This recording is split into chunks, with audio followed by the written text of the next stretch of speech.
Selamat menjalankan ibadah sholat maghrib bagi Anda yang berada di wilayah DKI Jakarta dan sekitar. Dialog kami lanjut kembali dengan Mas Fitra dan juga Pak Gatot. Saya mau ke Mas Fitra. Mas Fitra, dengan trek lurus seperti itu Mas di tol Nganjuk ini, apakah memang kendaraan dengan karakter tinggi ini pasti limbung ketika kecepatannya juga di atas 100 km per jam? Oke, jadi secara fisika memang suatu benda yang lebih tinggi memiliki kecenderungan limbung yang lebih tinggi karena center of gravity atau titik gravitasi yang lebih tinggi. Tapi biasanya limbung itu justru terjadi di tikungan atau tikungan tajam, dan saya rasa konstruksi jalan tol di Indonesia, terlepas dari jalan bahan jalannya yang seperti tadi diungkapkan oleh Pak Gatot, adalah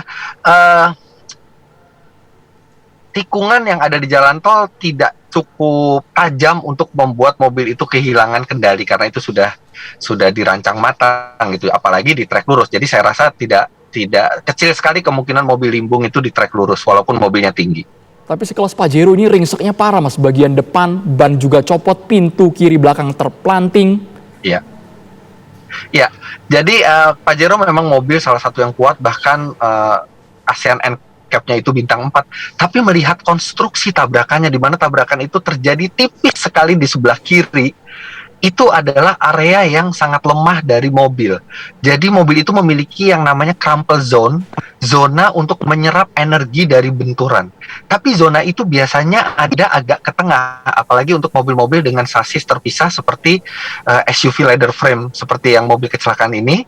Jadi itu memang bagian yang terlemah dan tidak dirancang untuk menerima tabrakan seperti itu. Kalau kita tahu di crash test, tabrakan itu frontal 50% atau 25%, sedangkan ini mungkin hanya 10%-nya, dan saya rasa bukan hanya Pajero Sport, tapi mobil apapun dengan kecepatan dan konstruksi tabrakan seperti itu akan mengalami kerusakan yang mirip-mirip. Anda menyoroti lebih ke konstruksi jalannya atau human error-nya, Mas Fitra? Bukan, konstruksi tabrakannya, cara mobil itu menabrak betonnya.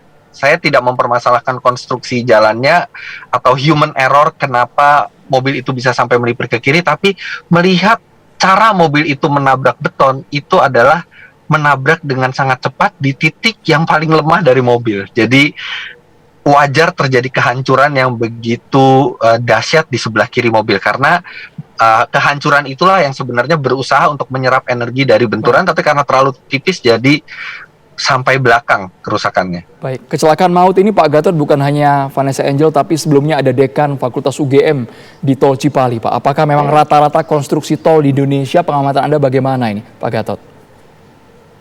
Iya, tadi saya mengomentari tentang tikungan. Jadi jalan tol itu di kecepatannya 100 km per jam, itu artinya didesain dengan kecepatan 100 km per jam. Jadi tikungannya pun jari-jarinya mengikuti 100 km per jam. Ya. Jadi kalau mobil mengendarai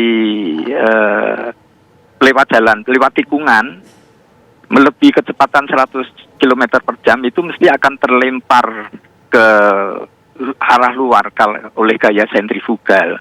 Lebih-lebih mobil yang konstruksinya itu tinggi. Kalau sedan nggak masalah. Makanya di sirkuit F1 itu kan mobil bisa belok kecepatan 300 karena pendek sekali. Jadi faktor gaya sentrifugal itu kecepatan dan ketinggian mobil. Ya, ketinggian mobil. Jadi artinya 100 km per jam itu tikungannya juga didesain 100 km per jam. Nah, kemudian saya di tulisan saya itu mengamati tentang perkerasannya memang. Jadi perkerasan jalan kagu itu tidak untuk kendaraan berkecepatan tinggi karena licin. Ya, kalau kita perhatikan di luar negeri itu nggak ada jalan tol dengan beton. Ya, saya sudah melewati jalan tol di Eropa, dari Belanda ke Paris, Swiss, Jerman, muter, kemudian di Korea, di Taiwan, di Malaysia, nggak ada jalan tol dibuat dari itu karena mereka tahu bahwa itu tidak untuk kecepatan tinggi. Kemudian nomor 2 juga keamanan itu, jadi tidak ada tembok di tengah itu ya, adanya bahu jalan yang lebar dan landai, sehingga kalau ada apa-apa pecah ban dan sebagainya itu tidak akan menabrak tapi meluncur ya. Kemudian saya mendengar sekarang kan jalan tol itu dipasang kamera untuk memantau kecepatan ya. Speed Saya gun. dengar kendaraan itu berjalan sampai 180 km per jam. Bayangkan, itu bannya itu melayang. Sehingga kemudi sopirnya menggerakkan sedikit ya sudah fatal. Itu. Pak Gatot, Begitu Pak ya. Gatot, tapi kan perihal beton ini Pak, pernah juga kecelakaan terjadi ketika kendaraan ini menyeberang Pak, ke lintasan sebaliknya karena tidak ada penyangga di tengah. Oh, maksudnya bukan penyangga di tengah ya. Jadi tengah itu mestinya landai seperti Jalan Jagorawi pada saat dibuat dulu tahun berapa itu 79 sampai kemudian sekarang sudah dipakai untuk jalur. Itu mestinya landai.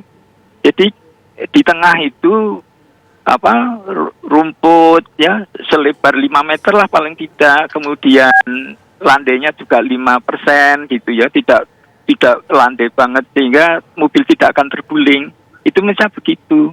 Jadi nggak ada ceritanya mobil kemudian melayang ke arah yang lainnya karena dibatasi apapun kalau kecepatannya tinggi memang bisa kan menabrak kemudian melayang pindah ke ininya.